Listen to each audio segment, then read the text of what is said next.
70,031 থেকে কোন ক্ষুদ্রতম সংখ্যা বিয়োগ করলে বিয়োগফল 9 দ্বারা বিভাজ্য হবে?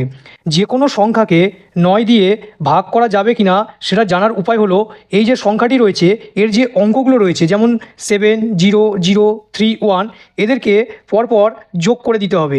7 যোগ 0 যোগ 0 যোগ 3 যোগ 1 সমান সমান 0-র কোনো ভ্যালু নেই, ওগুলো ছেড়ে দিতে হবে। 7, 3, 10, 1, 11।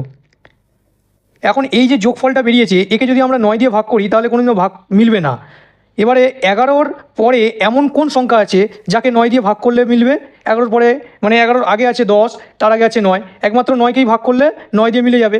এবারে সেই যে যদি আমি এই 9কে 9 দিয়ে ভাগ করতে চাই, 11 থেকে 9 পেতে চাই, তাহলে আমরা কী করতে হবে? আমাদেরকে 11 থেকে 2 বিয়োগ করতে হবে, তবেই আমরা 9 পাবো।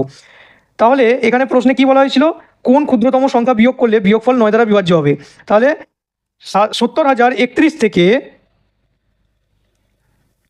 যদি আমরা 2 সংখ্যাটি বিয়োগ করি তাহলে যে সংখ্যাটি আমরা পাবো তাকে যদি আমরা 9 দিয়ে ভাগ করি তাহলে ভাগফল মিলে যাবে। তোমরা এই ভাগটা করে দেখে নেবে। তাহলে কারেক্ট অ্যান্সার হবে 2।